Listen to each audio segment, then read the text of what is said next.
Good evening. Can you hear me? Yes, we can, thankfully. Thank you all for coming, especially with the weather, and I heard there was a tornado warning, so definitely appreciate you all for attending to talk about this very important project. I just want to start out the project that we're here tonight to discuss. This is what's called a 25% design public hearing, and we're here to talk about the intersection improvements at Hancock and Chestnut Street. Again, the team that you see up here, that includes the town of Abington, MassDOT, and the design engineers, environmental partners, we are all really happy that you folks are here in attendance tonight. So thank you again. So we understand that this location has been an extreme safety concern for many of the residents in Abington and all of the surrounding communities. That's probably an understatement. And again, we are really happy to be here tonight to tell you guys where we are in the design development process. Again, we're at the 25% design stage, and that's going to lead all the way up into the 100% and final design plans. So we'll get into the details of the proposed plans in a little bit, and then what you can expect to see in the future. But before we dive more into the project itself, I'd like to hand things over to Patrick with HNTB, who's been a big support in preparing for tonight's hearing. Thanks, Stephanie. Just a few housekeeping items before we get started. So you'll note, as per the sign, that this meeting is being recorded. The Massachusetts Department of Transportation may choose to retain and distribute video, audio, or images, and all part of this hearing is considered a public record. By continuing with your attendance, you're consenting to participate in a recorded event, and if you're not comfortable, you may excuse yourself at this time. Next slide. Additionally, all MassDOT activities, including this hearing, are free of discrimination. We welcome diversity from across our entire service area, and if you have any questions or concerns, you are welcome to contact the Office of Diversity and Civil Rights at MassDOT. And back to you, Stephanie. Thanks, Patrick. So again, tonight we're looking to discuss the safety improvements at the Hancock and Chestnut Street intersection. We're going to identify the existing deficiencies and the factors that just make the intersection feel really unsafe to anybody driving, walking, or biking through it. And again, we understand that many of you experience these unsafe factors on a daily basis. We're also going to dive into a bit of the project goals. So we know what's out there today and how unsafe it is. Where do we want to see it with this project? What are the goals that we are working towards accomplishing, and working together with the community to accomplish those goals? We'll also get into the preferred alternative. As you probably all are aware, the town did a fantastic job in vetting quite a number of multiple designs for this specific intersection a couple of years ago, and the town got the community to decide on one, which is called the preferred alternative. So we're going to talk more about the details of that preferred alternative. We're also going to talk a little bit more about the project impacts, stuff that happens during construction, what you can expect to experience in this area when the project is actually being put in the ground.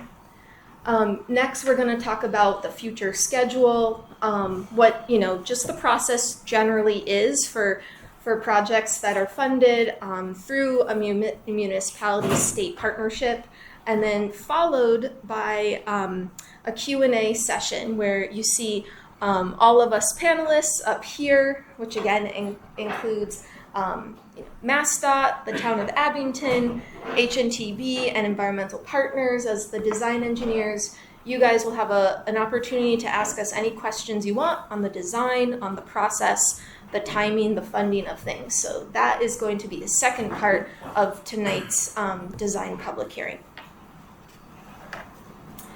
And before we get started, it's just to take a moment to make a few shout outs of thanks to many of the organizations, the local partnerships, and agencies that have helped us get here tonight to get this design to where it's at in 25%, and to also put the word out and to be great engagers with the community, so that you all got word of this project happening and can now come and show your support for it.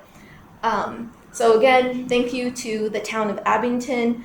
Thanks to the Old Colony Planning Council organization, our multiple local newspapers in the area, and everybody, all the brands that you see up there. We really appreciate their support. Okay, so perhaps everyone, this probably doesn't need too much detail, because again, I suspect that most of you drive through here every day. So you know where the intersection is. It's in the northern part of Abington. It's the intersection of Hancock Street and Chestnut Street. Chestnut Street travels in the north-south direction. So if you're looking at the map, you can see the north arrow there. And the intersection street, Chestnut, of course, travels in the opposite east-west direction. So the two legs of Chestnut Street are stop sign controlled. There is a red flashing beacon overhead, but as we understand it, most people do follow the stop controlled portion. While Hancock Street, which again is north-south running, that's free-flowing. There's no stop sign. There's a yellow flashing beacon, which again is, calling for people to yield, but they can utilize the intersection as freely as they want, and there's really no equipment that's controlling that driver behavior as much as there are stopping the folks on Chestnut Street. So, and as you saw in the previous slide, there wasn't an aerial photograph, but again, I know that you all are very familiar with the area. You could see the Abington Country Store in this picture to the left. So starting here, we're going to show you guys a bunch of different angles of this intersection, and we're going to talk generally, let me just take one sec. I believe it's, yeah, thanks. Awesome. So starting with a bunch of different angles of this intersection. This first photo is is the northbound direction of Hancock. You're traveling downhill here. You're picking up speed. Again, it's free flowing. There's no signal, traffic control equipment. Folks are coming down this hill, which again is both a vertical and a horizontal curve with a lot of speed, and there's not too much to control that at the moment. The photo on the right, there's a white truck you can see approaching the intersection. They're coming from westbound on Chestnut Street. Perhaps everyone has been in that position where he's inching out because he or she can't see around that corner. They're looking for a gap of folks that are on, free flowing, coming down the hill from Hancock, and they can't see. So because of the curvature of Hancock, they've got to pull themselves almost all the way into the center of the intersection. So again, a really unsafe factor that's just, that's naturally occurring here because of the condition. So we can go to the next photo. So in this image, we're coming from southbound on Hancock Street. You have a little bit better perspective. You could see up the hill of Hancock, so you can kind of get a better feel for the topography that runs through this intersection. To be, precise, it's about a 9% grade at its steepest point on that uphill. So that's pretty significant. And again, that's, what we would call a vertical curve. And you can also kind of see the horizontal curve veering to the left, which again, like that white truck we saw in the previous photo, they've got to creep out, because if they're trying to approach into a curved intersection, they can't really see those cars that are coming from that angle. So again, we all understand this is, there's a lot of serious safety factors that you all have, are experiencing every day. One thing also to note, that this photo also shows the excessive width of the intersection between the stop lines of on Chestnut Street. Again, only the Chestnut Street approaches are stop sign controlled. So they have stop signs, yet they are super stretched far apart. One is off, out of the photo. We can't even see it. And that's not typical design that you see for something that is stop sign controlled. And again, all of these, points that we're making just highlight the safety factors that are currently exist and that we are here to correct. Let's go to the next slide. So from this position, we are headed westbound on Chestnut Street. So we do have the stop sign here, and we also have the overhead red flashing beacon. And again, as we've mentioned, it's really difficult for folks who are driving and potentially walking and biking to see as they approach the Hancock Street intersection. Let's go to the next one. And, similar condition exists from the opposing Chestnut Street intersection, though, because you're on the opposite side of that, of the curvature, the horizontal curve on Hancock, you probably have a little bit more confidence to see the intersection crossing traffic that's coming, that's free flowing on Hancock Street. But the width of this intersection, and again, the topography, the downhill, the slope, that creates that speed, it's just not safe from any approach. And we get that, we understand that. So next slide. The last thing that we just want to make a point of saying is, although this flashing yellow-red flashing beacon exists, the excessive pavement, there's excessive pavement within the intersection. It's super wide. The topography allows for people, it creates difficult sight lines, hard to see, vehicles are picking up speed.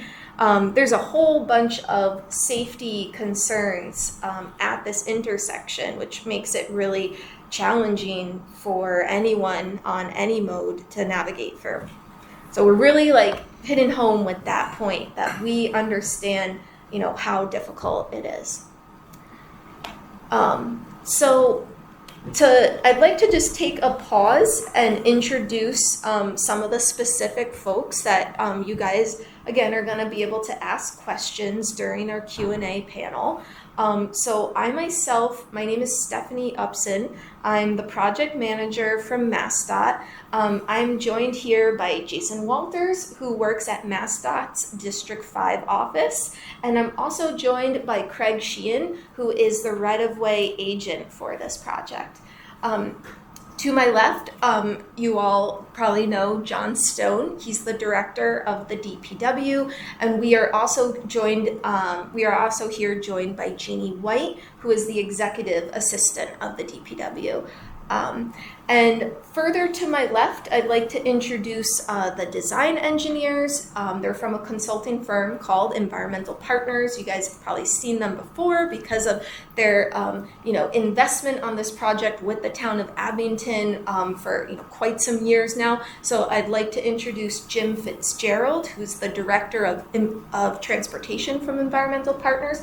followed by Benny Hung, who's the project manager for the design consultants from Environmental Partners. And they also have on staff with them Ryan Hayden, who's the project engineer, who's in the audience. So these are the folks that you guys will be able to ask questions with during our Q&A panel, and I just want to give them a huge shout out for all their work that they've done for the projects thus far. So at this point, I'm going to hand things over to John, who's going to tell us a little bit more about how did we get here. Thank you, Stephanie. Approximately 2 years ago, Old Colony Planning Council performed a study in Abington ranking the intersections in Abington ranked on safety. And this particular intersection was determined to be the third worst in town. So I'd like to send a special thanks to Old Colony Planning Council, particularly Charlie Kilmer and Bill McNulty. The intersection is ranked within the top 5% of intersection crash clusters within the Highway Safety Improvement Program and has a crash rate more than double the state and local district average. This crash rate occurrence can be attributed to several conditions. As Stephanie mentioned earlier, the intersection is very wide. There is an expansive amount of pavement within the intersection. This promotes fast travel speeds and results in a lack of delineation to channelize motorists safely through the intersection, as well as recessed stop lines set back further back within the intersection. It causes people to creep up into the actual intersection. Hancock Street travels downhill at approximately 9%, which is pretty steep, and also promotes fast travel speeds, with 85% of drivers traveling approximately 40 miles an hour and below. There are obstructions on the corners that confine sight lines between motorists. As a DPW, we've done our best to cut back the bushes and things of that nature, but there's only so much we can do with an intersection that has problems like this. Long delays are experienced along Chestnut Street approaches to the intersection, which can promote driver frustration and the tendency to accept a less than ideal gap in traffic as motorists edge further and further out into the intersection, and that's hazardous for obvious reasons. All of these factors contribute to the safety issue we are experiencing. Crossing the intersection as a pedestrian is also very challenging, especially for students from the nearby Woodsdale Elementary School. There is no refuge for pedestrians to cross. They're literally taking their lives into their own hands trying to cross at this intersection. The wide intersection results in long crosswalks as long as 65 feet, leaving pedestrians in the roadway for a long duration as they cross amidst vehicles driving fast along Hancock Street. And there are absolutely no bicycle accommodations. All in all, a very challenging intersection to access for all modes of transportation. So that's that. Thank you, John. You're welcome. Just to back up what John was saying, there's the data is out there. This is a really big bird's eye view perspective, but you can see Chestnut Street and Hancock Street are the lower left crash cluster. This has the reason this is got the purple circle around it, and just down the street another high crash location is that in the legend this is the top 5% high crash area in all of District 5. So this is the region that includes the Cape, and a little bit further north there's quite a number of towns, and out of all of them Chestnut Street and Hancock Street rank in the top 5% for the number of crashes that occur there. And those, we're not even talking about like the severity and types of injury that happen due to those crashes, but just there is quite a number there that ranks this in the top 5%. And unfortunately, not so far down the street is another one. So even, when you are a user of the roadway, you feel unsafe, and here's the data to back it up. So again, yeah, thank you, John. You're welcome, Stephanie. So We know what the existing conditions feel like. What do we hope to accomplish? There are several goals that we're going to explain, and we're going to dive right into those. So one, our overall goal is to improve the safety. We're going to address that high crash frequency and also the severity of crashes when they do occur. Hoping to lessen that number of crashes, and also if there is unfortunately a crash, the severity of which someone is injured, or hopefully not. So this requires us to slow the travel speeds, shorten the pedestrian crossings, improve the sight distance, add the bicycle accommodation, and also try to improve that 9% grade slope, the topography that's out there. We're also hoping to improve the operations and what it feels like for motorists. I know you guys have a lot of frustration. Like John said, you have to like creep into the intersection to see, and there's a tendency sometimes to just accept that an inadequate gap, as we would say, in traffic, and take some substantial risks. So we want to cut down on all of those, that risk taking, through a much improved safe design. So to go back, it'd just be nice to cover some of the history that, like we said, the town did a very important job and impressive job of getting the community on board and engaged, and vetting different designs that could be acceptable, appropriate for this intersection, and then ultimately deciding on one. So let's just take a look at the history for a moment. So while preparing different design alternatives throughout the engineered design, there were a few design constraints that we've had to keep in mind this whole time. Although the existing topography is restricting, we're hoping to improve the grade as much as possible, and with that means we're also hoping to minimize the impacts to abutters, including those that have properties further down the road than just at the corner of this intersection, but the couple of hundreds of feet away. We are hoping to minimize the impacts to your property as much as possible. Although the intersection itself is wide, there are some site constraints too, such as retaining walls along the approaches to the intersection, which our design engineers are being very mindful of, and also, as I just mentioned, the right-of-way and properties that are in the existing areas. So those are the design constraints. Here are the alternatives, which again, the town did a great job with bringing to you folks, the community. So you can see these options included a four-way stop, creating a signalized intersection, maintaining the stop control on Chestnut Street only, and tightening up the intersection corners on Hancock Street. So just kind of pulling in those corners, changing the geometry, but keeping the equipment or the control that's currently there.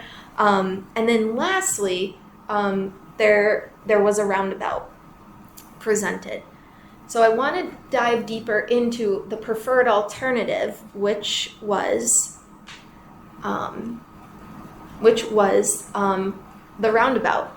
And you can see it overlaid on the existing aerial here. And we're going to talk a lot about the benefits to this roundabout. And for those that were involved in the vetting process, you probably are super aware of what those benefits are. But for those that aren't, I'm going to take a few minutes now to just tell you about how this design that you see on the on the screen here, the proposed project design is going to benefit you. What are the design safety benefits that are going to come out of this roundabout? So as you all know, this is the preferred alternative. Now, roundabout is a compact circular intersection where motorists travel in a counterclockwise direction. Travel in a counterclockwise direction. So as everyone enters into the center of the circle, which the intersection is going to be a circle, everyone stays to the right. And you all know this because I know there's a roundabout just down the road nearby on the Brockton-Abington border.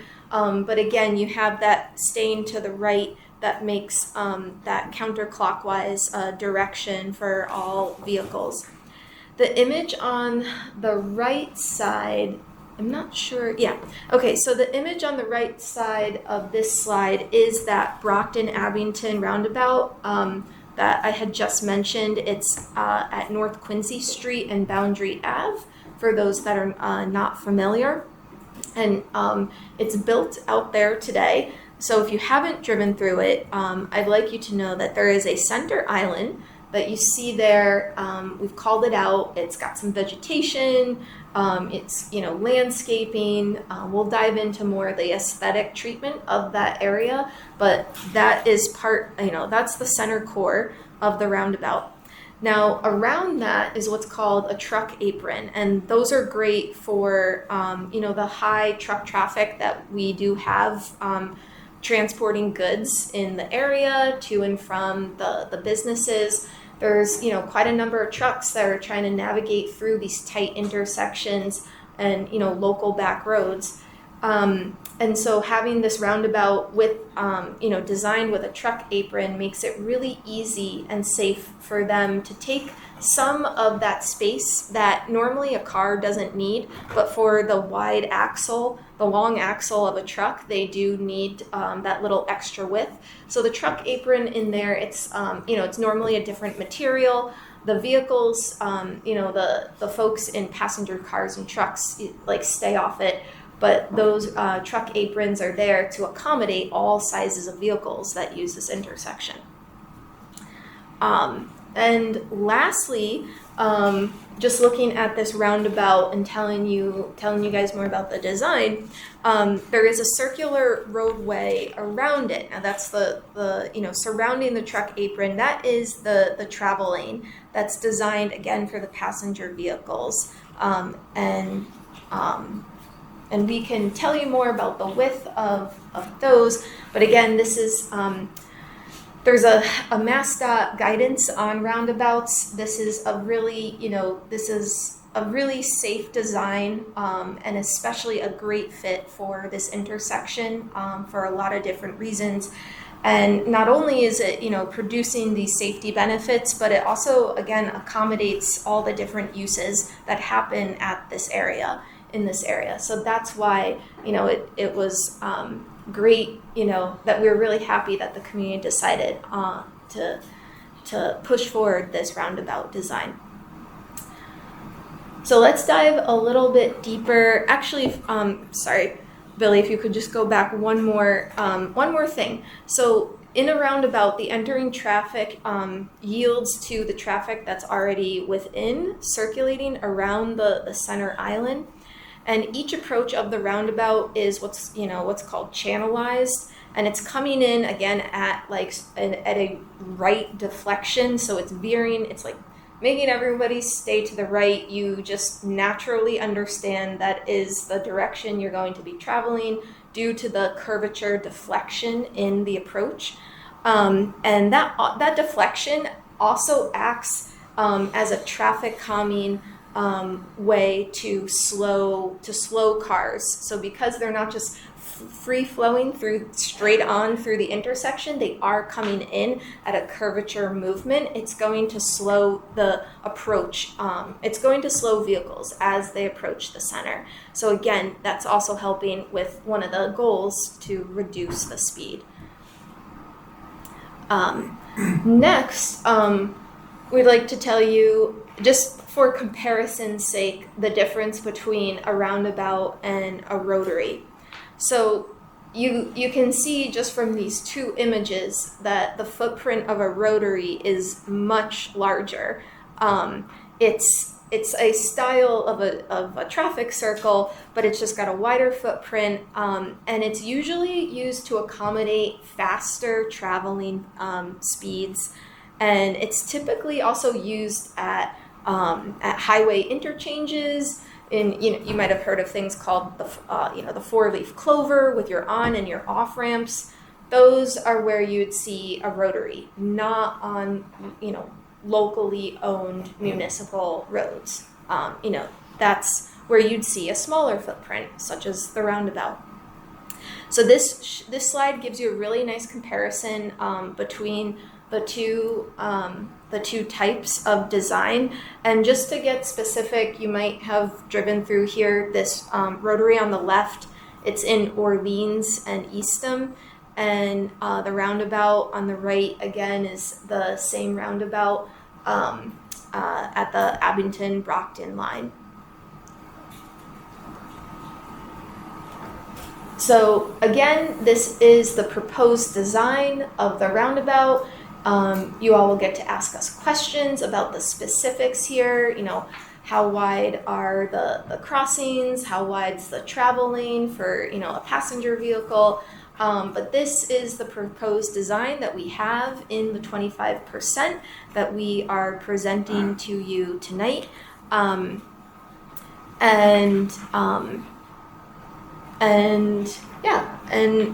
I think we could get more into the benefits. So besides some of the benefits that we touched on, there's a lot to say about about why this is going to be such a big improvement. But one of them is improved operations for people who are driving. And at this intersection, there's typically there's what's called a failing operation with long delays that are experienced in these long queues on the two Chestnut Street approaches. So again, folks are traveling free-flowing in one direction on Hancock Street, but the folks that are on Chestnut Street are sitting there, maybe 5 cars backed up on each side, especially at a peak travel time. And you can see the difference between what's, in the traffic engineering world, the level of service. There's, the level of service on Hancock, it's great. It's green, it's free flowing, there's no traffic control, but the level of service on Chestnut Street is in red, and that's showing up as a grade of F, which is the lowest grade you can get, just like in school. So our two approaches, or our 4-legged intersection approaches, where you're not experiencing an equal sort of traffic treatment, and we want to make it we want to make everybody approaching the traffic have the same level of service. And this was run using the proposed design. This was put through the same model, and you can see that there is the same level of service on all the approaches. They're all in green on the right there in the proposed roundabout.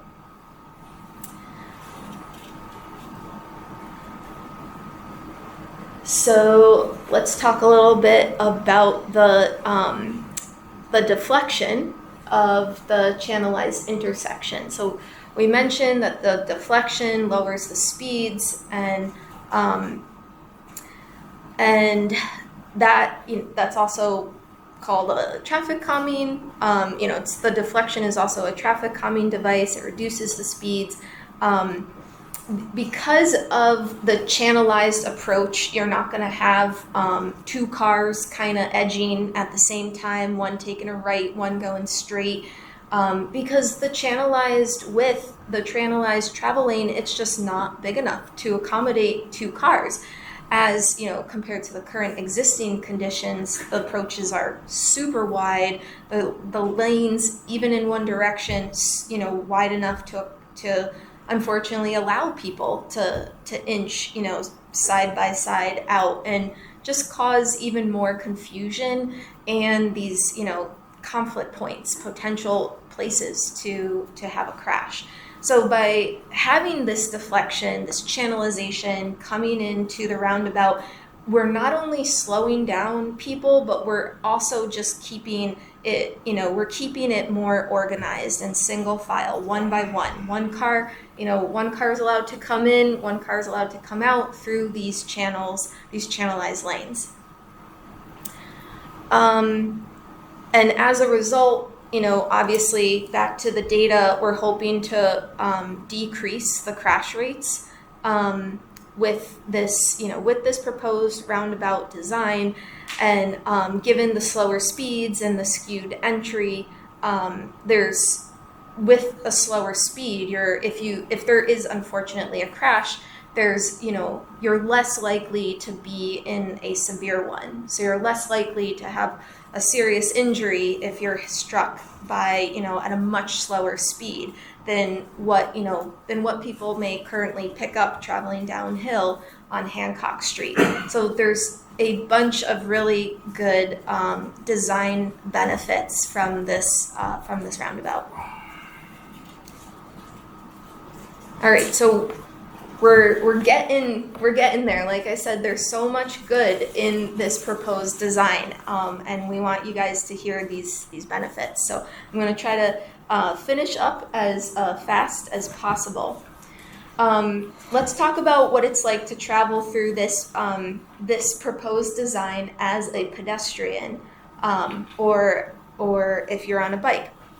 So at these four-legged approaches, you'll see those triangular medians. Those are called splitter islands because they're essentially doing just that. They're splitting the directional travel ways of each approach. So if you're a pedestrian and you're trying, say you're a student at the elementary school and you're trying to cross to get something to drink at the country store, you're only going to have to cross one direction of traffic at a time, because you can take a break at this, have a place of refuge at the splitter island, and then look the opposite direction, see if there's a car coming, and travel, and cross over that channelized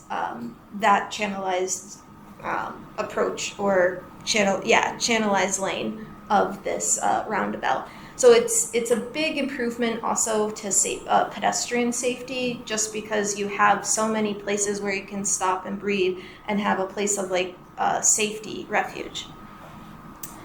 I'd like to also just mention with the bikes, there are also accommodations for people who are biking through this area, and we could get more into that later. I think we'll get more into that later in the presentation, and definitely in the Q&A. But right now we are having the bikes.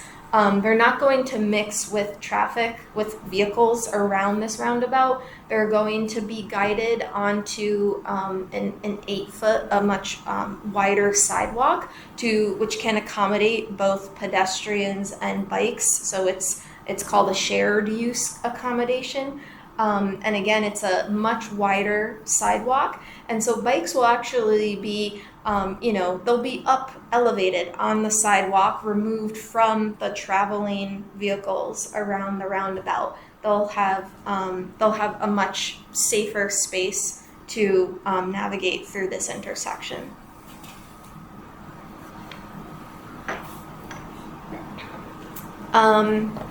So given the presence of the center island, the roundabout does provide an opportunity to have some sort of aesthetic landscape improvement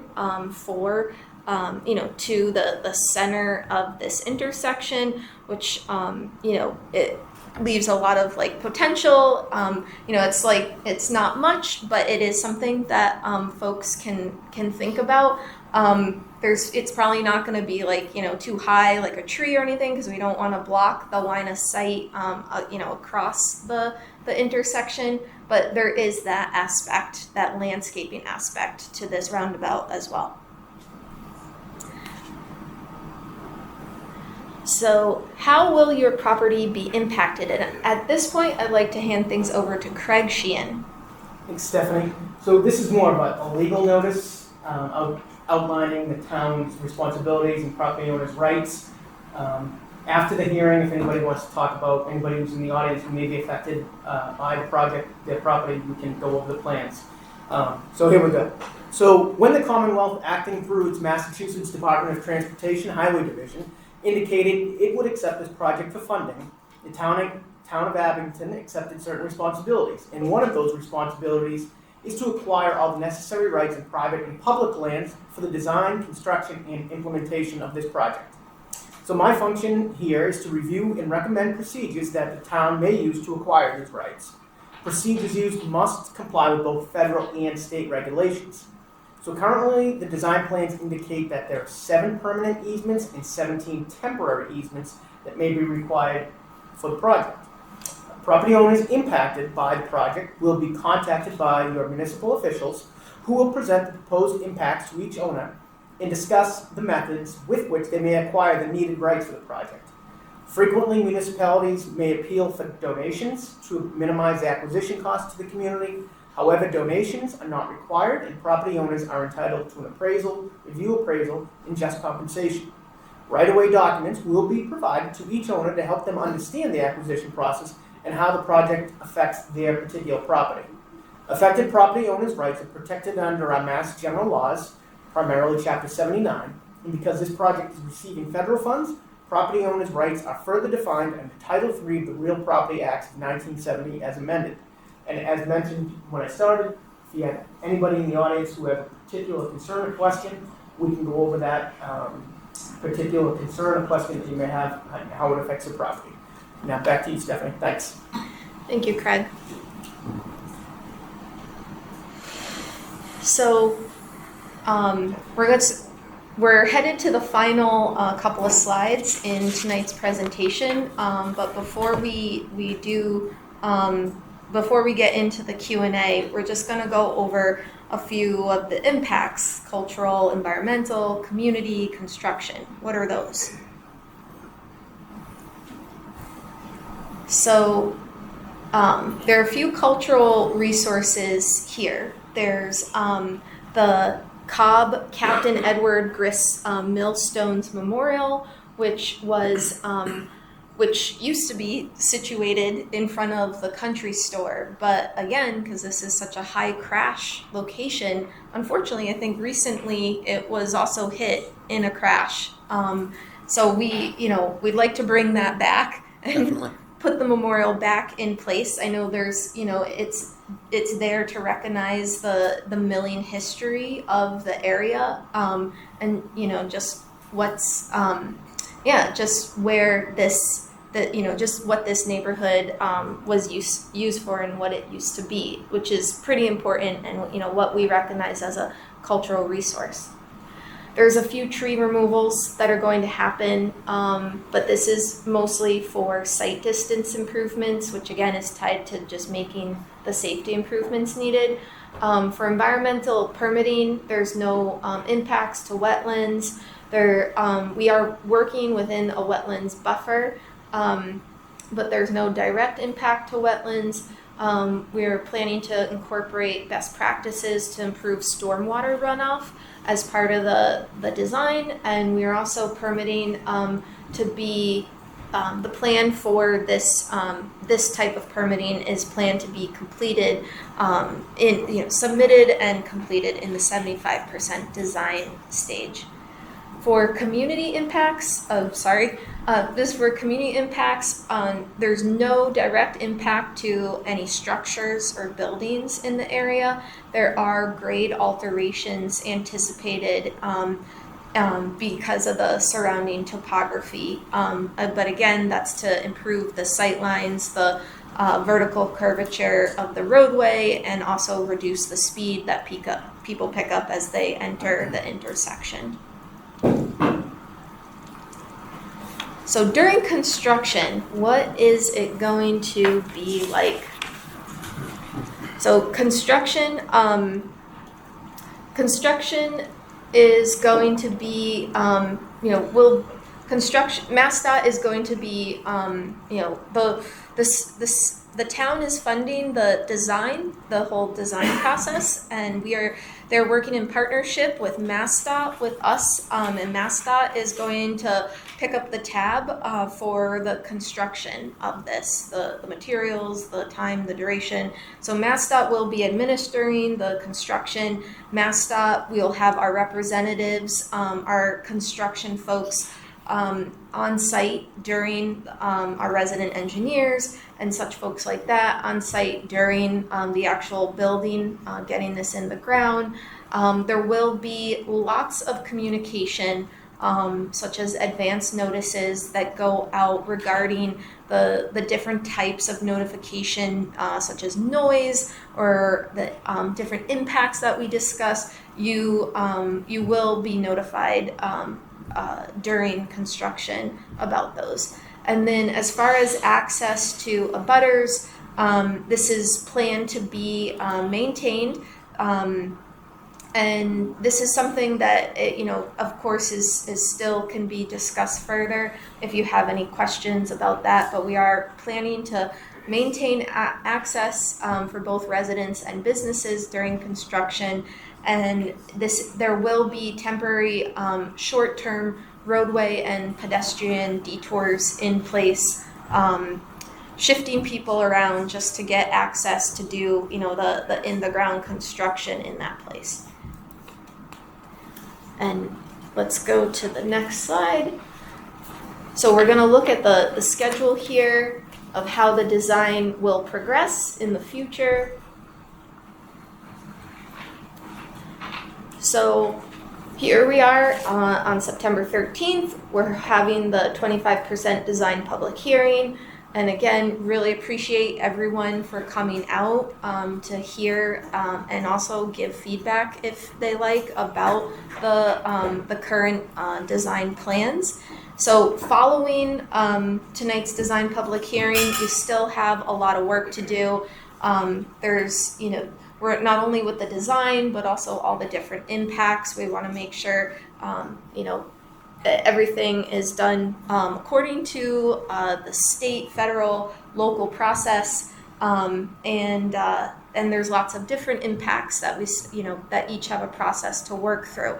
So we are targeting to complete the 75% design in 2024, and again, that does involve filing many of those environmental permits.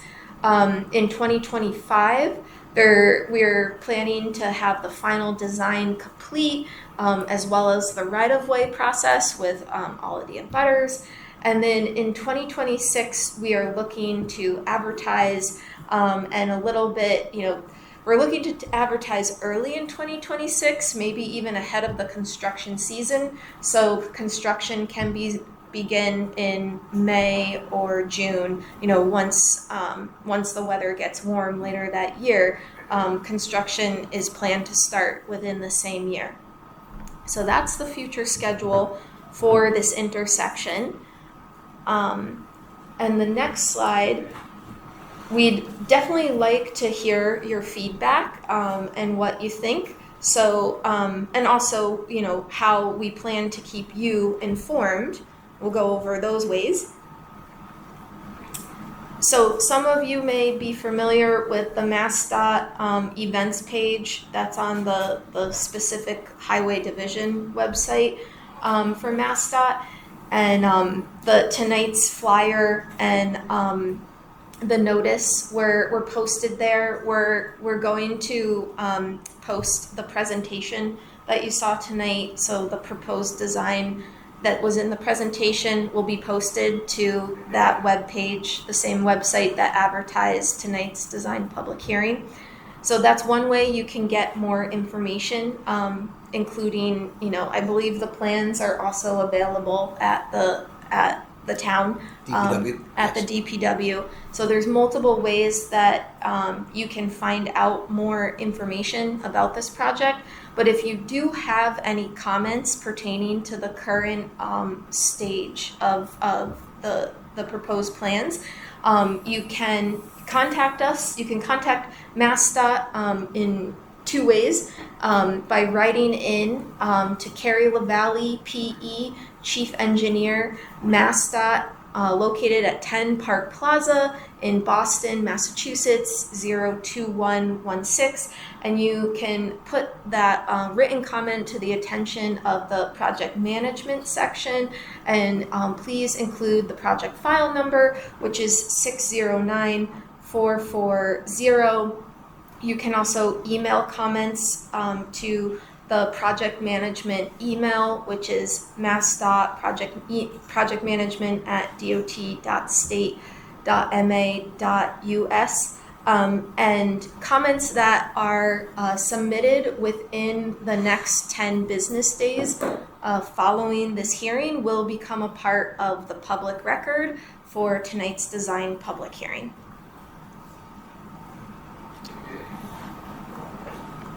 So with all of that information, I'd like to thank you all for your gracious attention, and also coming tonight to learn more about what we have proposed here for this intersection.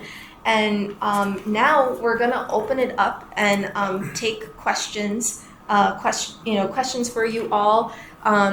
You can start. I think. Before we begin, just to let you know, I think the best setup is for if anyone has a question, if you feel comfortable, you want to come up to the podium and ask us, feel free. The audio might be capable in here that if you just want to stand up and project to ask a question, you can do so. I think it might be better if they go to the podium. Okay. And one other note is, if there are any elected officials who are in attendance, We have the chairman of the board of the selectmen. yeah, if you'd like to speak first, to step up to the podium. Just are you the No, Alex is to his left. Sorry, He's before the chairman of the board of selectmen. You'll be next, but let's hear from the chairman of the board of selectmen if you'd like to come to the podium. Yeah, that's perfect. Yeah.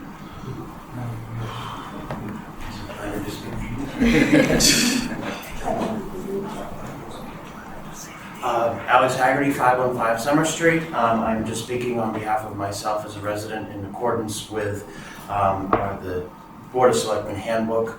I'm speaking for myself. I am the chairman, but I am speaking for myself. I do want to say a huge shout out to the DPW department. Thank you. For pushing this forward. As I'm sure you all know, that this intersection has been dangerous for some time. It's the reason why it's the third most dangerous in the town. I did not realize it was in the top 5% for District 5, which is even more sad. But I think this is a great step forward in keeping people safe and making sure on the roadways and pedestrians as well. Last thing we need is more tragedies or people getting hurt. But anyways, I want to say that as an individual myself, I support this project. I think this is desperately needed for the town. And for MassDOT, thank you for being here today and everything that you've done to push this project forward. Again, I can't say enough how important this is for the town. So that's all I have to say. If you have any questions for me, absolutely. Thank you. Thank you, Alex. So others are welcome to step up to the podium, and if we could just have you state your name, and if you're a resident, just for the stenographer and for the public record, that'd be very helpful. Thank you. Good evening, Keith Burke, 844 Hancock Street. Stephanie, numerous times you said the community was spoken to about this project. Can I ask everybody over here, show of hands, who was spoken to? Anybody? I mean, I'm a direct abutter. I went to the abutters meeting back in June, and that was the first that I heard about it. And you're saying that all this stuff was done. None of us have heard anything. I will say that Then you also brought up other plans Can you show us those other plans? The proposed plans? The proposed plans besides the roundabout? I don't think we showed another roundabout on the Abington. No, you had The them. mid-concept. You showed that there were going to be other concepts. Oh, Can we see those? the alternatives. The alternatives? I can run through them real quick. Sure.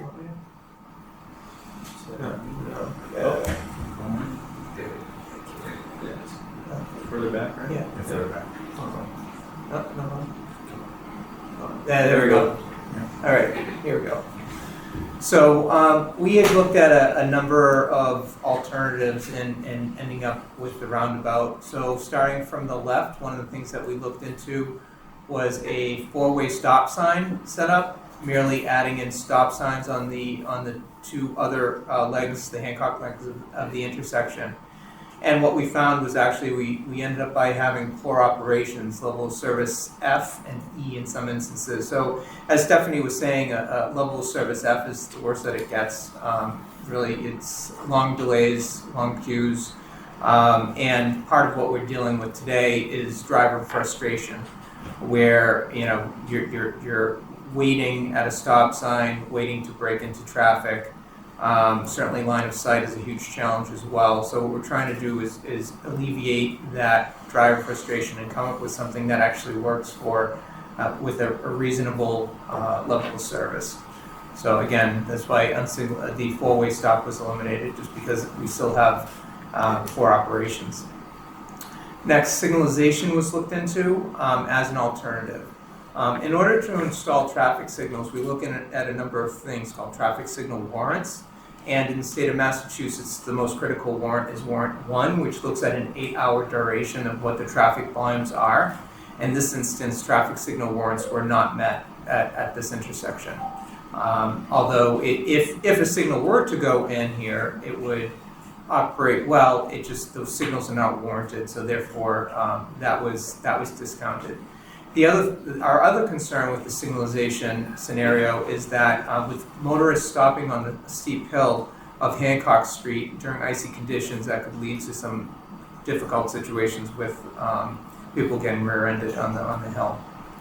Next down was the unsignalized intersection with geometric treatments. What this includes is maintaining the two stop signs on the Chestnut legs, but maintaining a free flow along Hancock. Instead of changing the control, what we were looking into is trying to tightening those corners so that we can improve the stop line location. As motorists approach on Chestnut, they're able to stop at a point where they can have a better line of sight, albeit not ideal, but a better line of sight to oncoming motorists. On the corners, however, what we would need to do would be to put in some semi-mountable aprons on each of the four corners to make sure that we're still accommodating for larger sized trucks and the fire truck, etc. So with this scenario, the reason this was eliminated was we're not improving the operations at all. The same delays and queues along the two Chestnut Street approaches would still remain. So that's why this one was discounted. In the end, the roundabout seems to check off all the boxes, certainly from a traffic calming standpoint. We're slowing vehicles down as they're entering into the traffic circle. And we are having, I believe, a level service A at all but one approach, I believe, is a level service B, which is still excellent from an operations standpoint. So that is how the roundabout was selected. Thanks, Jim. Yes. I'm Donna Bowen. I live 308 Chestnut Street. I was wondering, when you talk about pedestrians, I have two grandchildren that can't walk to Hillsdale Road, to the Woodsdale School, because we don't have sidewalks on our end of Chestnut Street. And there's been a lot of houses put in and a lot of children who now have to be driven 2/10 of a mile to school. And I know that you guys are planning, but what is going to be done in the meantime to address what's very obviously wrong? I spent 5 minutes this morning just trying to get out of my driveway because the backup is now beyond the pump. It's way down Chestnut Street, and I don't know about anybody on the other arm of Chestnut Street, but people will not let you out of the driveway. They'll double up, and it's really becoming hazardous to live on Chestnut Street at this point. And if it's going to be 2 more years, I just see it getting worse. So is there any interim solution going to be offered? I mean, we've done everything we could. With a police officer there during the high hours because my grandkids aren't safe going to school. I could shoot an email to the chief. Yeah, we can do that. So, and That's- will they be doing sidewalks on our end of Chestnut Street? It hasn't been talked about yet. Because there's a lot of houses there now, which weren't before. Right, that's why there's no sidewalks, yeah. Yeah, Maybe at some point we could talk about it. thank you. You're welcome.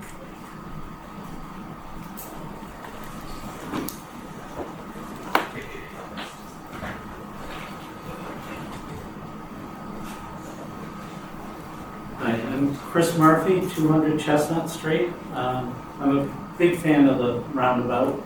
I like the fact we're finally going to get crosswalks. You asked about, we don't have a crosswalk now. There's no crosswalk on our side of the street. We can't get to the crosswalk, we can't get that way. So that might be something that's fairly easy to do. That is? Yeah. That is. Um, Let me look into that, okay? Yeah. All right. All right. Thank you, Chris. So I see the sidewalk going further down. That's good. I'm a direct abutter. Yeah. And John and I have talked about this. I wasn't invited to the June meeting. Nobody quite realized my property went up that far. I didn't. Yeah, no, understandable. It's kind of a diagonal. I bisect the corner. Right. So I just want to go on record that, it looks like you're going to be taking some of my property. I don't know how much is my property and how much is, town sidewalk, whatever. But I just want to, when will we find out how much is being taken? Do you have any idea? Or? Would We actually have the design plans with us tonight, Yeah. and perhaps after the Q&A session, whoever's interested in seeing their parcels specifically and the features on it and where the proposed road is in relation to the existing road, can certainly would be very happy to kind of go through that with you, no problem. Thank you. And I guess the sidewalk goes further down, which is a good thing. They don't have a sidewalk. That's about it. Thank you, sir. Appreciate it. it. thank you.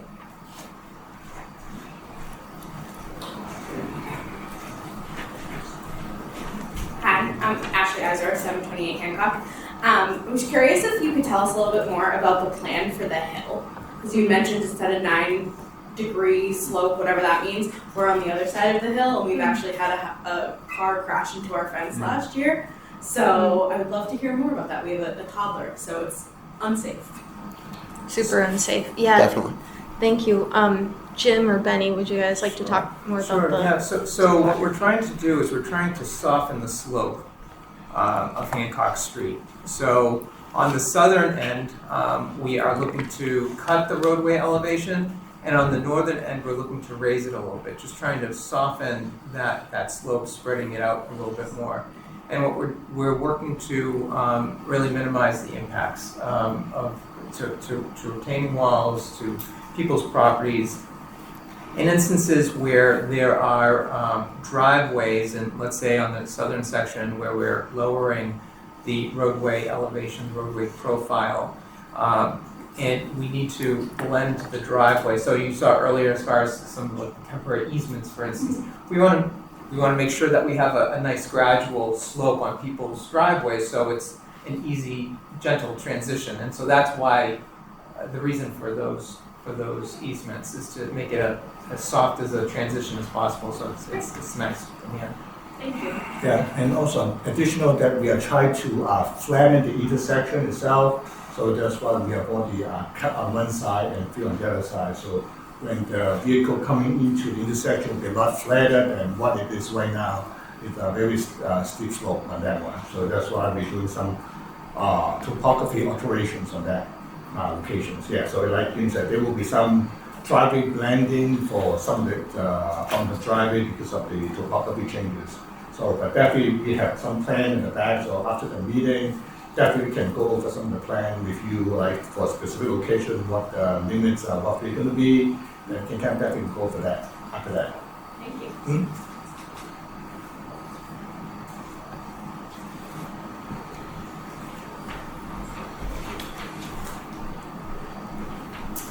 Hi, so Pat Mullen, 740 Hancock Street, Nashville's neighbor. I have a couple questions, and one had to do with, has there been any consideration given to lowering the speed limit? I'm on Hancock Street, going north, approaching Midhill. The 25-mile-an-hour speed limit is a joke. Nobody does 25 miles an hour approaching that hill. And also, in relationship to that, the type of traffic that's allowed on the street, right now in the last couple of weeks, we've been seeing an unbelievable number of 18-wheelers loaded with gravel. And, I mean, unbelievable. And then they're traveling at a good clip. And are these kinds of trucks always going to be allowed to be going through this area? I think a lot of it might have to do with the development down off of Chestnut Street, No, they seem to be traveling, they're cutting through. the whole length. They're going to Route 18, and they're turning on Route 14, going to Whitmer Hanson, Oh, that area. oh, I And wasn't it's aware of the last that. couple of weeks. and Last it's- couple of weeks, Yeah. there must be some project going on somewhere. Huge project. and Huge because there's project. A lot of trucks. Right. A lot of trucks. Grabs a lot of trash trucks too. Oh, I see. They rally up in front of us, they'll school in the morning. There's gravel and sand right now, so there's some kind of big project. Definitely. Yeah. I think this project will slow the speed down naturally at the intersection. Right. As far as lowering the speed limit, I could appeal to the state, maybe, Yeah, I to think get it lowered. that would be good. I mean, I don't think we can get it lower than 25, but Well, something lower Some- than 40. something lower than I mean, 40, the yes. rest of it just before. It is the 40, hill yes. 40, and that's just, and I'm not quite sure why. We might have to Densely look into developed, I that. don't really think. Yeah. Like, say, for instance, Lincoln Street is 30 miles an hour, I'm not sure why we're 40 miles an hour. Yeah, Well, I agree. One thing I might add is that we find that posting speed limits is sometimes a little bit of a help, but quite frankly, it's the physical attributes of a roadway that really change driver behavior. Because you can put up a sign and then it becomes an enforcement issue, and obviously having somebody posted there 24 hours a day is not realistic. But so having something like a traffic calming device, which a roundabout will slow down speeds, because as you're driving through there, the most you'll be able to physically drive through is 25. So that's why it's intentionally designed that way. So they physically must slow down while traveling through that circle. Okay, and on that particular street, it's sort of counterintuitive, because I find that it's 40 miles an hour, the full length of Hancock Street. And for some reason, when people pass Lincoln Street, it's more curvy. It's a little more densely populated with houses and so forth, Right. and they tend to speed up. Right. So it's sort of counterintuitive and that- the way the topography And that's part of the challenge also, because the conventional way of posting a speed limit isn't just to put up a sign of how fast you want them to go. Right. Traditionally, the traditional way is to do a speed study to determine what the majority of the vehicles are traveling at, and that sets a speed limit. So, yeah, traffic calming devices is the way to go to slow speeds. But it's still something we could think about as far as getting the speed limit lower. Definitely. Okay. I'll look into it. Can I ask one further question? Sure. In thinking about the roundabout, the idea is to get traffic moving through it quicker. Keeping traffic slower, or not speed-wise, but just Consistent. keeping traffic flowing, Efficient. right? More efficiently, right? So during peak traffic hours, say for instance, when you're traveling Chestnut Street east and then you're going to the intersection at 139, you get another stop sign with another odd intersection. During peak times, that's when back up. We're looking into that as well. So what happens in the roundabout when it backs everything up? Like John said, I think we're taking in the surrounding roadway network into consideration. Like, we are aware of where the other top 5% high crash location clusters, as they're called, is located. So we're not just looking right acutely at this intersection. We're looking at the entire area. The volumes that we're using to model come from, there's data collected throughout the area. So we're looking into how cues from other places impact this design. And I would like to just touch a point on your last questions. So currently, the current design, I think we could call it it's dangerous by design. So to back up what Jim is saying is, with this roundabout, with these traffic calming devices, those are going to improve safety. They're going to support safety. They're going to make it less dangerous. It's where it is hopefully the worst it will ever be. And with these improvements, these kind of improvements, and I like what you said, Jim, that it checks off all the boxes, because yes, we have trucks moving through the area with goods, and there's, you know, unfortunately you can't tell one person, no, you can't use this roadway, and someone else, you know, oh yeah, sure, you can. If we do have this channelized travel lane approaching a circular intersection, we are squeezing the width, we're tightening it up. You know, it is a place where smaller vehicles maybe feel a little bit more comfortable, and those wider, bigger ones, they might look for another path. So with this roundabout, you may have people, you know, they may not want to deal with the traffic calming and the slow speed, and they may choose another route. So that's another way to kind of get certain traffic coming through the area in a certain, you know, with a certain behavior, driving behavior. I think my last question was really more towards, is traffic going to be backing up during peak time so that the whole roundabout The ends up queue backed from up? the other, yeah, and that the best I could say is that, you know, the roadway is a network, and that we are collecting data. I don't know if Environmental Partners wants to discuss. You saw the graph where we are aware of where the hot spots are, and so we're taking that into consideration, how the two intersections impact each other. We are working on that other intersection. Right, That so is- we're talking about the intersection. At 139 in Chestnut. 139 in Chestnut. Yes, we're working on that intersection as well. That's probably coming out 2028, 2029. And yeah, that was rated number 1 in the town. The worst intersection in town. Thank you. And the state is working on the second most dangerous intersection in town, 18 and 123. You guys are handling that already. Yeah, it's a good partnership. Hi, Dominique Ullman, 205 Chestnut Street. I get one remark and one question. You should update this picture because they are a new property for already 5 years left of the Chestnut Street that has a driveway. So it might impact also this person. Sure. So the sketch It's that you see. 221. Yeah. The sketch that you see on the screen is actually a glorified cartoon. This is not the design plans, but we do have the design plans here, and we can definitely take a look to make sure It's that. not my property, but just to let you know Sure, yeah, that no, there's we'll make sure. there's another house Yes, currently. absolutely. So, Thank you. Yeah, definitely. So the next question I had is, I think it's 29, if you don't mind going the slide 29. Slide 29. Yes, I'm not sure. Is it? It's where you have all the arrows. Oh, this one. Perfect. Sorry. So you talk about the loss of service F going from Chestnut Street either both ways. Mm-hmm. Okay, and basically a better service going from Hancock north to south or south to north. My question is, how you're going to get better service here? Because currently on peak hour, you're going to get north-south, a lot of cars.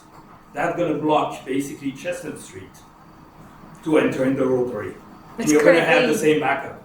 It's currently what's happening. No, but even with the rotary, because the goal is basically you have a car inside and you cannot go if you have another car inside.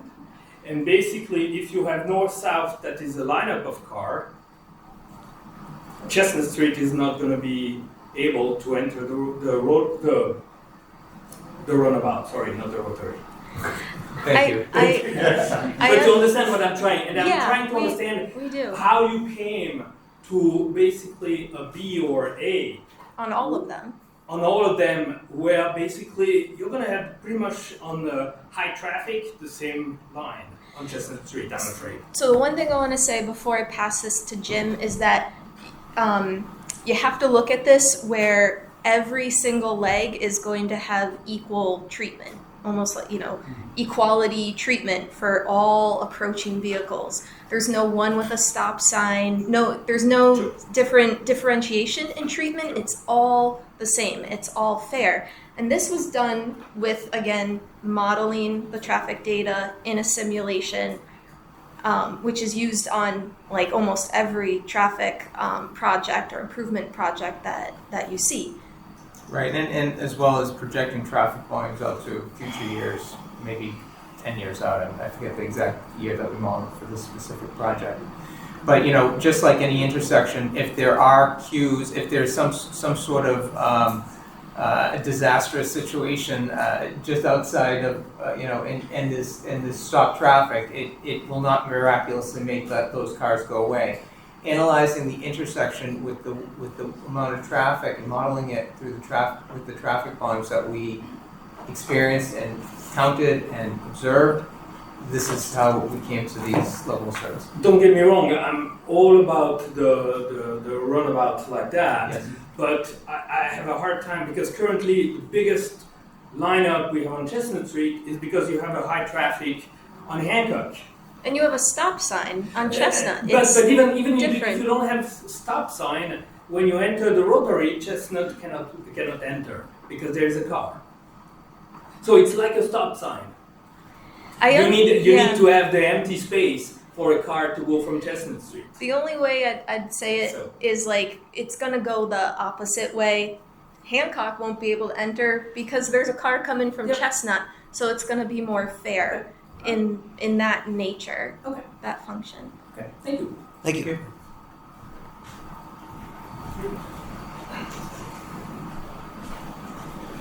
How you doing? Nathaniel Duquette, 863 Hancock Street. We actually directly abut the roundabout as well. And actually, to be honest, we really like the idea of the roundabout. Logistically, how it goes down, I know we're speaking about grading the hill out, taking some from the top, adding it to the bottom. I know these are questions that are probably not ready to be answered quite yet as far as how that affects my property anyways.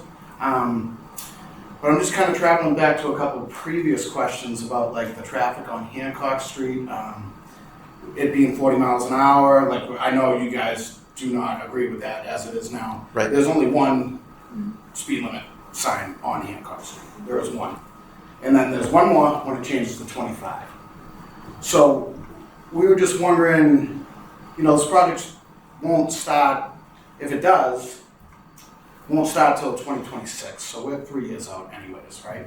So is there anything we can do with signage until then? Sure. Like on Hancock Street, even on Chestnut Street, just to notify cars.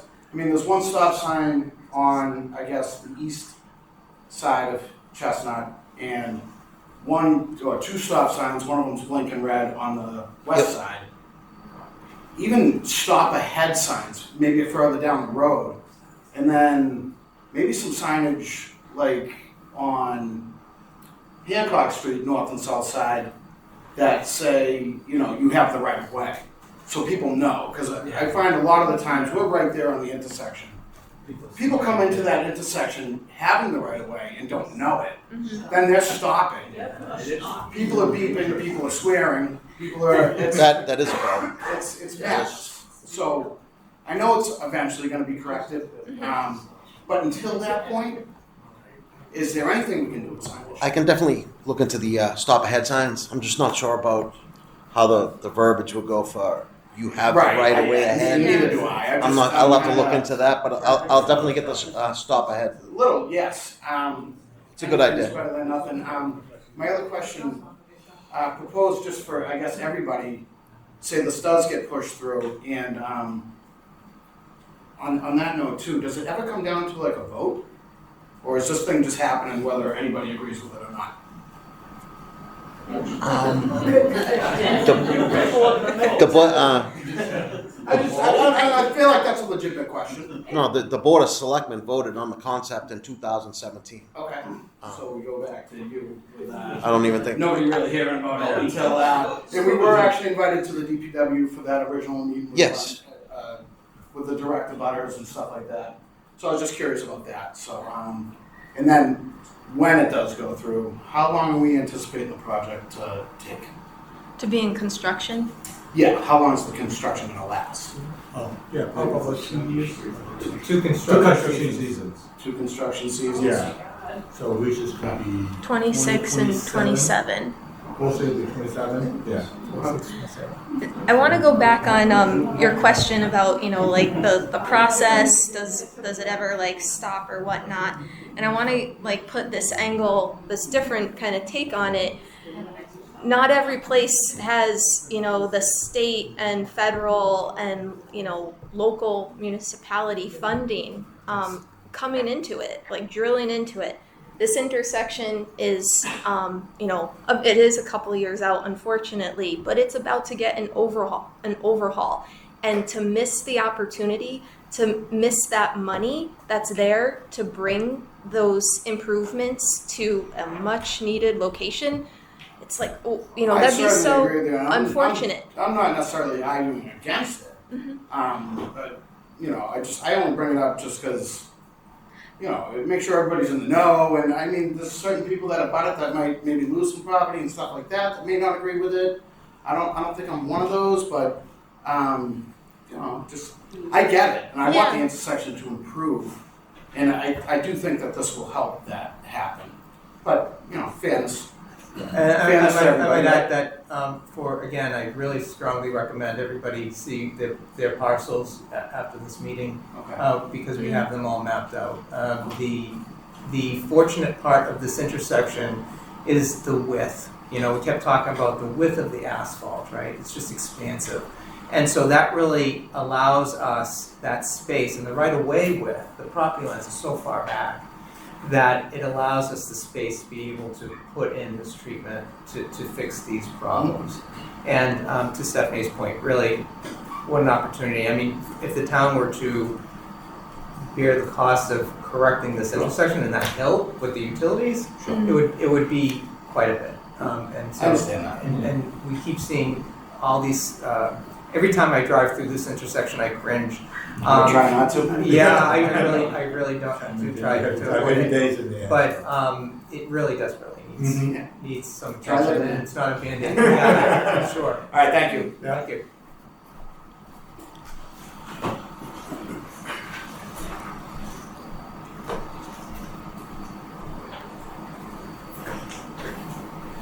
Alex Haggerty, 515 Summer Street, in accordance with the Board of Selectmen, I'm just speaking on behalf of myself. But I do want to touch on that point. Even though I wasn't on the Board of Selectmen in 2017, on behalf of the town, I want to say I'm sorry that you weren't on it for me. Moving forward, under my leadership, we will keep you informed. I will continue to work with our great DPW and the MassDOT to make sure that residents are informed off of Hancock and Chestnut Street. Thank you, Alex. Thank you. Oh, I have one more.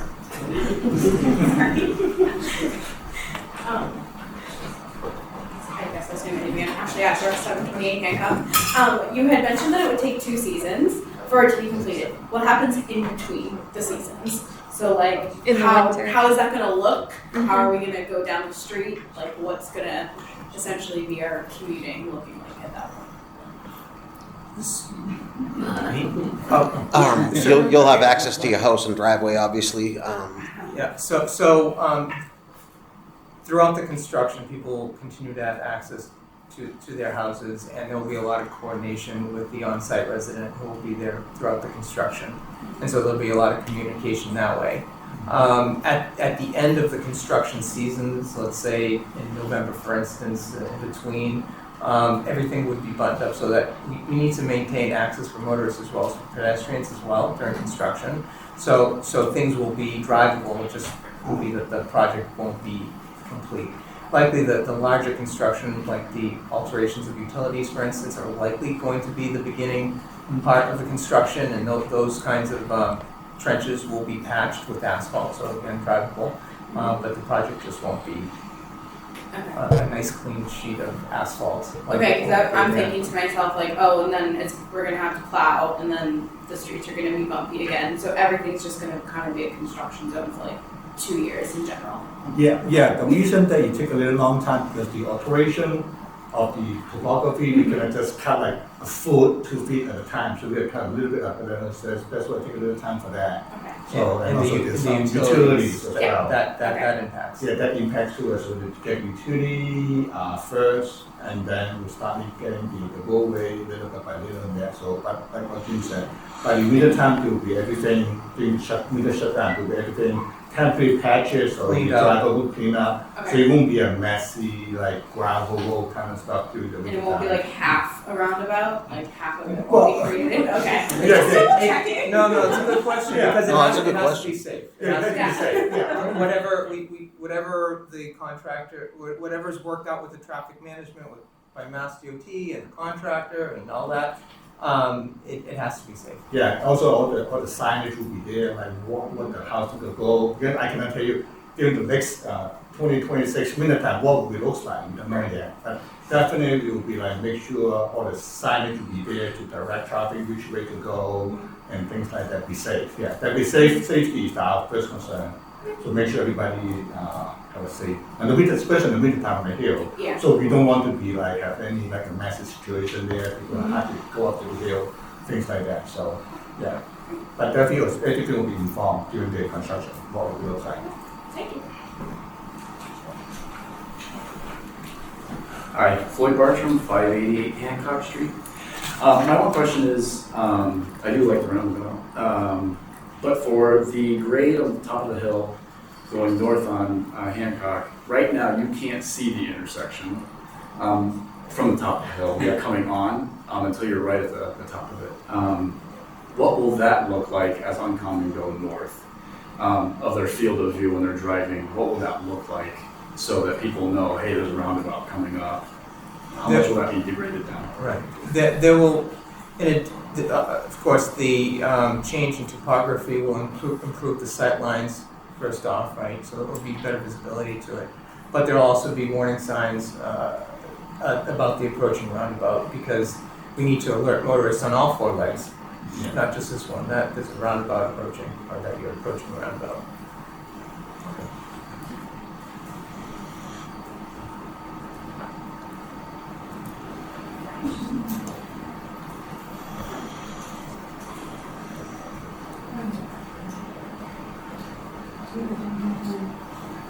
Looking at that, I don't see that that's going to solve the biggest problem at the intersection, which is the sight line of the eastbound traffic coming in across Hancock Street. Could I ask you just to state They your name? cannot see the traffic coming down the hill on Hancock Street. And I don't see that that's going to help them see the traffic entering the roundabout and help them get into the roundabout. And it just doesn't seem to me that anything other than a traffic light is going to solve the problem. And if it doesn't meet the requirements, can the requirements be adjusted to just make it a traffic light? Could you just state your name for the stenographer? Is that possible? Could you state your name, please? What's your name? 125 Hancock Street. Did you catch that? John Adams. So I'm sorry. You're referring to the northbound Hancock approach to the intersection, Northbound approach to the intersection. right? You don't have a sight line on the right side. Coming from the east of eastbound the- on And Chestnut. looking and coming Right. down the hills, looking to the right to the You can't Chestnut. see the traffic coming in from Chestnut. Street. So- Chestnut Street traffic cannot see the traffic coming down Right. northbound on Hancock. So the vehicles traveling into the circle will be traveling at a much slower speed, Yeah, right? They'll be I going see that. 20, 25 miles an hour. And so with that, there's adequate sight lines.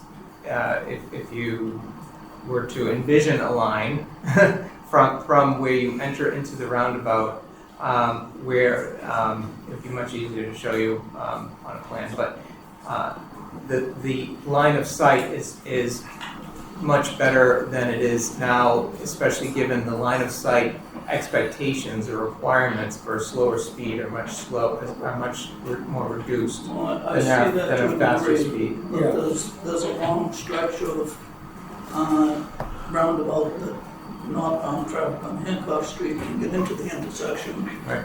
Because it's going to interfere with the eastbound traffic on Chestnut Street. Right, so the motorists that are in the circle, as in any roundabout, which this is a pretty conventional size as far as roundabouts are concerned, are traveling. The intersection. Yeah, no, they're traveling around the circle as they would. So not only motorists traveling from northbound Hancock, but motorists traveling around the circle will also be traveling at around the same speed. So it's the same site requirements as far as speed is concerned traveling around. There's no right of way for anybody other than people that are inside the circle. And there's a better opportunity for northbound traffic from Hancock Street to get into the circle than there is for eastbound traffic from Chestnut Street to get into the circle. There's more room for them to get in. Yeah, not necessarily. Everybody, as Stephanie said, has an equal right to get into the traffic circle. Well, yes, they have an equal right of way to get into the traffic circle, but there's more room to get into the circle coming northbound on Hancock Street than there is any place else actually, other than westbound off of Chestnut Street. John, it's John, correct? John, yes. If I may, have you driven through the roundabout on the Abington-Brockton line? Yes. And does that, I guess, do each of those legs seem pretty uniform in terms of like the sight that you have from each of them coming in, the width, the amount of space that each car has? That's a pretty square intersection where everybody has approximately the same distance apart to get to the intersection. That doesn't appear to me that way. It appears to me that there is a lot more room for the northbound traffic coming off of Hancock Street and the westbound traffic coming off of Chestnut Street to get into the circle, which is going to be hampering to the other two streets coming in.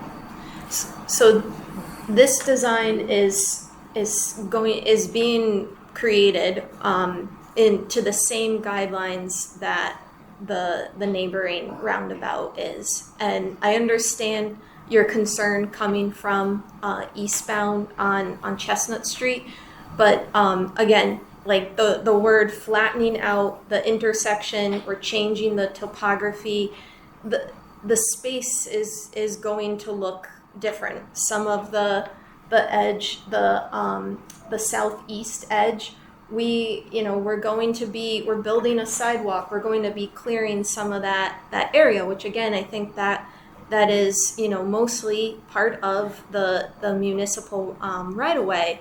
But this is going to be a flattened intersection, with much wider sight lines due to the sidewalks, due to the clearance for that space to be made, and also flattened. There's a lot of change in the landscape that's going to happen just to make that big change occur. But I can say it's the same design guidelines as the one next door. Yeah, and also additional on top of Stanley says, like there's a row of bushes along the southeast corner. That property, so that bushes will be clear up when we reach up the profile of that one. So that will be clear up the sideline along. That's what is existing happening right now.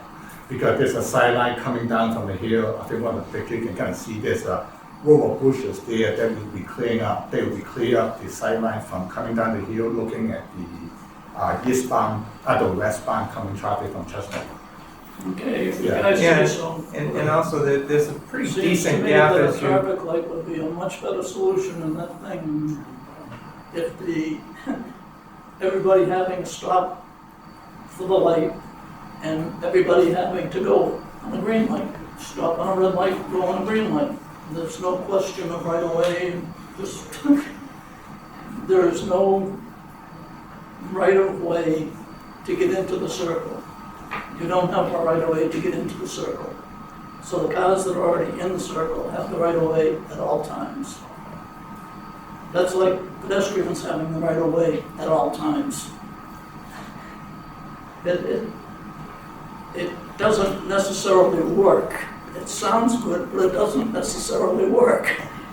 I'm not gonna walk out on a busy street because I'm a pedestrian, because I'm at a disadvantage because they're a lot bigger and harder than I am. And I don't go down Chestnut Street to the roundabout that's already there, because I don't, during high traffic times. But I can imagine people not knowing how to get into that little roundabout. It's only that big. To get into that little roundabout. And who has the right of way if nobody's in the roundabout and there's 4 cars entering? I thought that at first, Joan, but it seems to be effective. It actually does. I thought the same way at first, that people were going to struggle navigating through the roundabout that's at Chestnut and North Quincy, but they seem to navigate it fine. One thing I just want to point out is that there tends to be, for people who don't live with roundabouts regularly, there tends to be a bit of a resistance to them, and the knee-jerk reaction to think about like the traditional traffic signals and things like that. We've done presentations about the consensus of people and how their attitudes change before and after and everything else. One thing that we find is that for some people there's resistance, and then as they get to realize, the studies have shown like the wild change of perception of a roundabout after somebody lives with it for a couple of months. I know myself in my own hometown, I ran into the very same thing where roundabouts, actually 2 roundabouts were put in, and I had nothing to do with it. And I got a lot of comments from friends and family about, aren't those ridiculous? Well, these are never going to work. And within a month, I would say, I got every person came back and said, wow, I can really get out into from that side street now, and I never could before.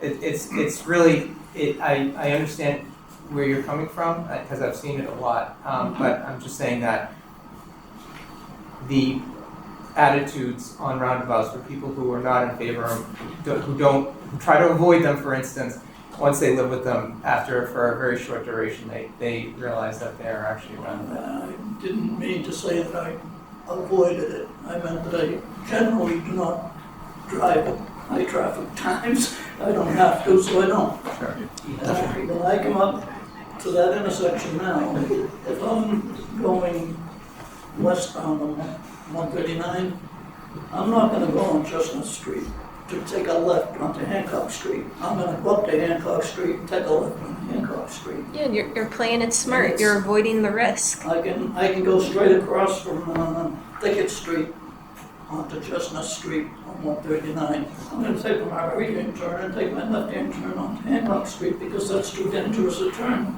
to come in eastbound into that intersection. We believe it. The town knows it. MassDOT knows it. And you're saying that the leveling of the ground to some degree is going to solve that? It's a big effort, like to change topography. It's going to look a lot different if you can picture much less steeper slope, a flatter intersection. It's going to be a big change, and there's going to be a lot of other more littler changes, like removing the bushes in the southwest corner. It's less work to pull out bushes, but there's going to be ripple effect little changes that happen because of it. This is going to look like an entirely different intersection. But more importantly, the behavior, the change, by design, it's not going to be dangerous. It's going to be safer because the behavior that people are going to be controlled due to the amount of space they're allowed, the angle that they're coming in at. There's all these components to the design are going to create a safer zone for people to not be, so on edge when they just want to use the roadway. And so, yeah, we we fully believe, again, that there's the most benefits to this roundabout design. And it's going, if you can believe it, it's going to look a lot more different, or like entirely different than what it appears today. For the better. For the much better. I think aesthetically too, this is a much preferred alternative than having a traffic signal hanging above, or a big traffic signal on the side of the road. I think this gives it more of a rural characteristic than a city kind of feel, which a lot of people tend to prefer. There's also the air quality mitigation. When you stop at a stoplight, you stopped and you're releasing emissions in the air. This kind of keeps the traffic moving. I see. Okay. Just one other thing that another one mentioned earlier. The speed limit on Hancock Street is much higher than it should be. It was a very rural street when I moved in 40-something years ago, and it was 40 miles an hour then. There's been enormous development on that street in the years that I've been there, and it's still 40 miles an hour. It shouldn't be. I don't know if you people have anything to do with that, but I can look into that. concern. Okay, thank you.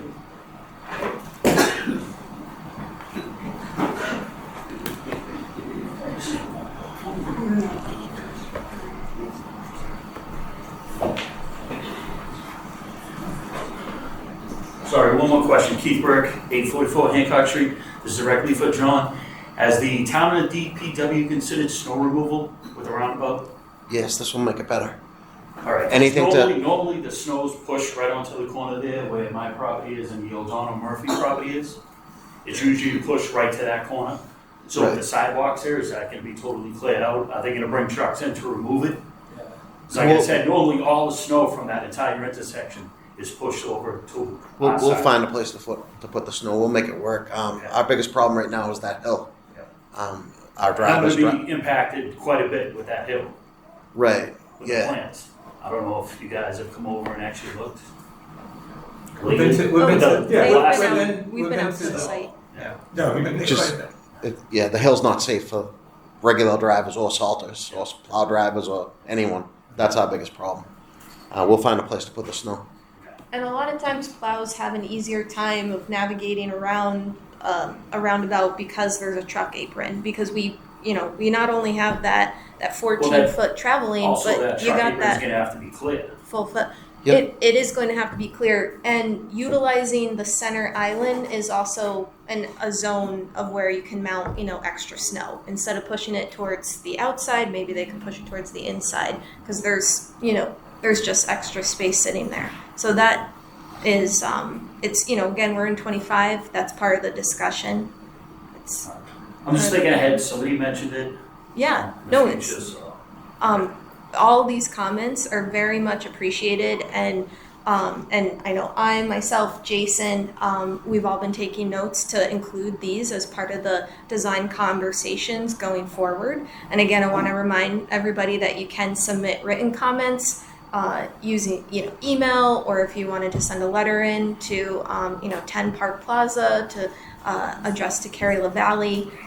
We could bring up that slide with the project file number 609440, but all your comments are highly important and are going to be taken into consideration as we continue finalizing the design.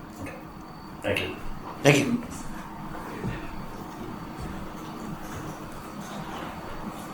It's past Sorry. Thank you. Thank you. Jim, what's the price tag on this project? About 4.6 million. 4.6 million? Yeah. It's a great opportunity for the town, as Stephanie alluded to.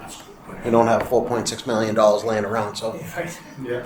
I think I mean, we would be crazy not to jump on this And opportunity. also the price. Exactly. The construction has been. Price is going to go up. So, And we've been really happy working with the town. You guys have been great partners, and also, very responsive to the community. There's no better partner that Well, we'd thank want to you. be working with. So Same here. we do agree from our end too. This is an intersection that we see a need. We want to fix. We want to give the community the opportunity to take advantage of that. Hi. Hi. My name's Mitch Sirocco. I live on Chestnut Street. I've been a resident for well over 43 years. I've traveled on Chestnut, Hancock, North Quincy, and 139 for that many years. Now, I have a few questions, okay? Why do you think all of a sudden there's been a lot of accidents on that corner? All of a sudden, meaning the past couple of years. Well, past, let's say, 10 years or so. Why is there accidents on Chestnut 139? Poor driving skills. I agree. Okay? Phones. I drive for a living practically, and I see people run red lights. I mean, dead red. Okay? And they go right through the intersection. So, why? And I understood, I think, because there was no mention here of anything, that there were traffic studies conducted before 2017, when this was adopted by the selectmen. There was a traffic study performed by OCPC in 2000. I don't have the 2014. 14. And they had a group of people that walking the determined site. that, okay? I traveled that roundabout on North Quincy and Chestnut. And you could attest to that, sir. By the way, thank you very much for helping the town out. Okay? Thank you. I've contacted you plenty of times. Oh, Okay? That sign was knocked down how many times on Chestnut Street going into the roundabout, showing the angle? I'm not sure. Around 10, 15.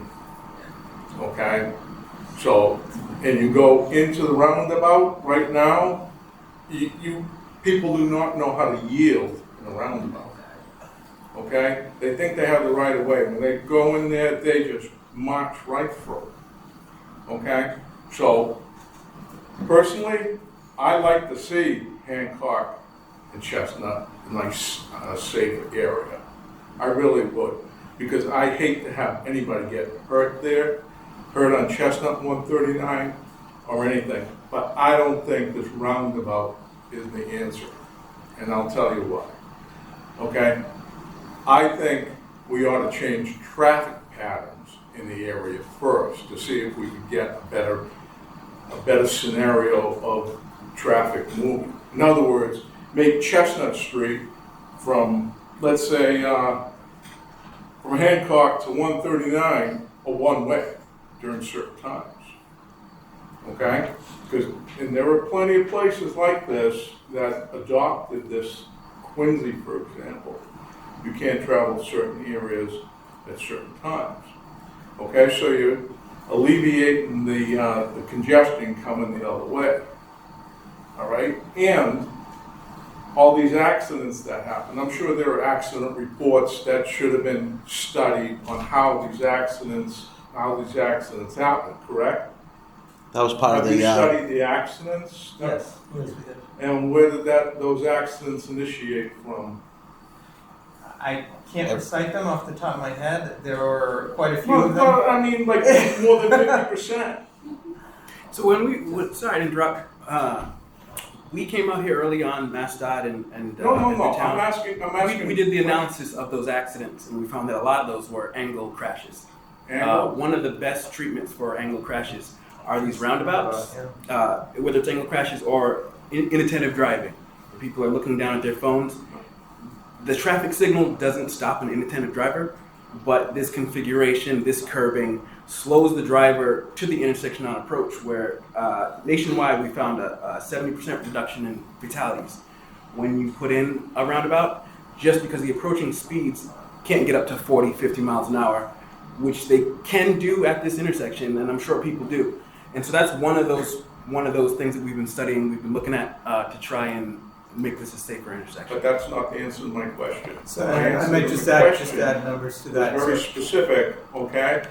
Which way are they traveling? Are they traveling on Chestnut Street, going across, and they get hit from the hill down? Excuse me. Okay? Are they traveling the other way? Okay? Which way are they traveling? That's the area that we should be addressing. Okay? Lights I'm all for lights, all right? And I proposed this 40 years ago. Even just to change the stop sign. In other words, make it so Hancock Street has to stop and Chestnut Street has the flow. Okay? You have that area coming down the hill, all right? So they have to stop to let, to get there right away so they could proceed on or take a left or a right. Okay? So I propose there that, you go back and you look at traffic patterns, number one. Number two is I understand these roundabouts are paid by the DOT, by the Commonwealth of Massachusetts. Who pays for lights? DOT or the town? It depends. If it's in this case here, is it this is the a tip. DOT or the town? It's the MassDOT and the federal government, right? Yeah, we'd be paying. What's that? You have to maintain it. Yeah, we have to maintain it. Okay, so the town doesn't pay anything for the lights? Just design. Okay? You mentioned, and the other gentleman, John, I think, right?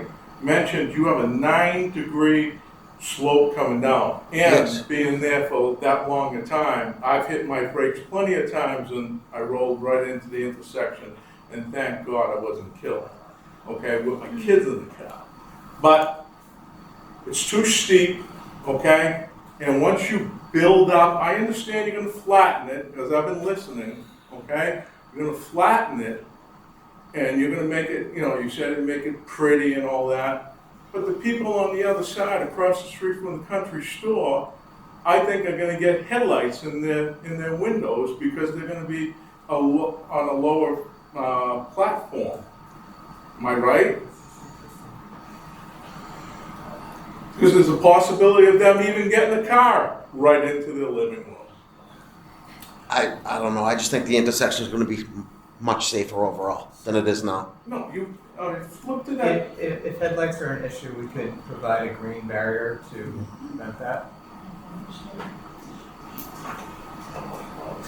Green barrier is not going to stop a car coming into your bedroom.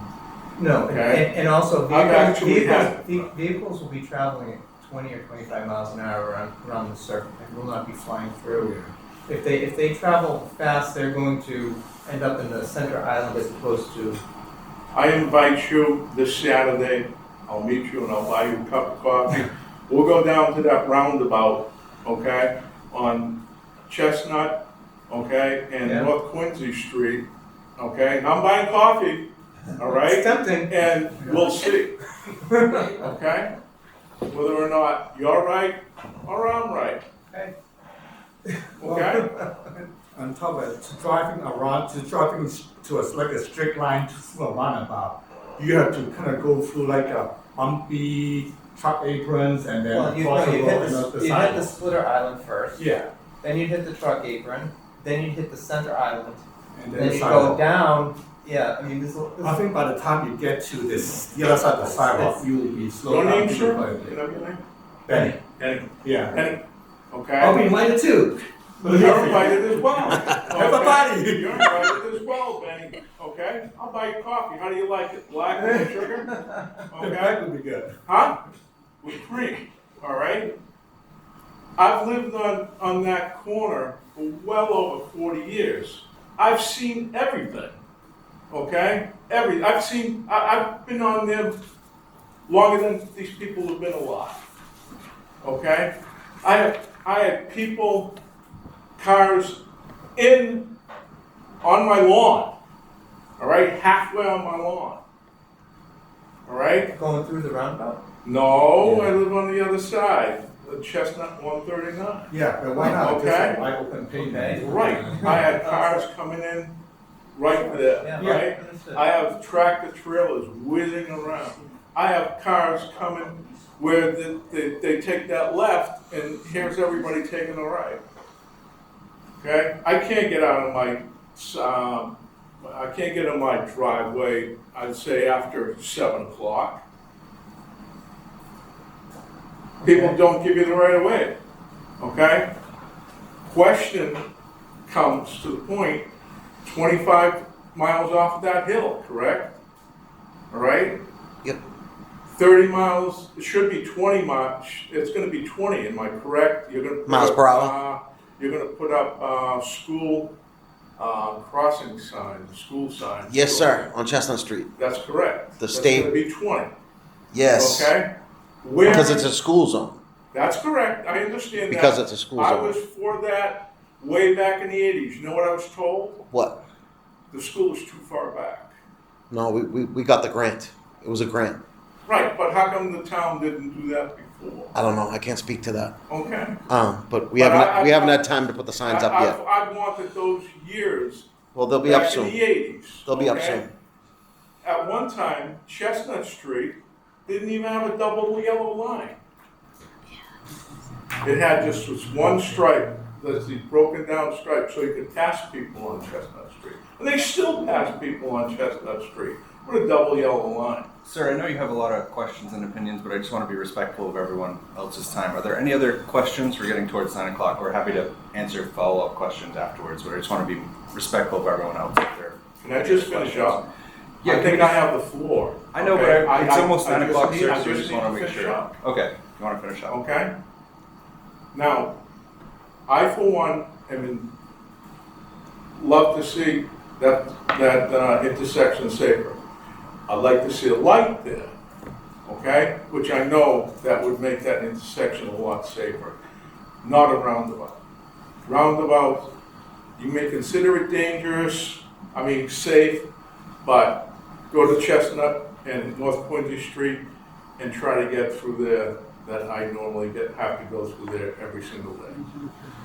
Okay? That's it. I appreciate your time. Thank you very much. Thanks. Thank you. Well, as we mentioned, we are getting close to 9. Is there any other questions from the floor before we officially close out? Okay, I'd like to thank you all for attending. I'd like to thank our panelists, the folks at MassDOT, the town of John and Jean from the town of Abington, Patrick, Billy, Jim, Benny from HNTB and Environmental Partners. Thank you all for your comments. Like I said, we are taking note and we'll be discussing them as the design progresses. And just want to echo what everyone has said, that this roundabout design will bring the much needed safety improvements that I think has, that people have been carrying that sort of fear for years, and it's hard to shake that.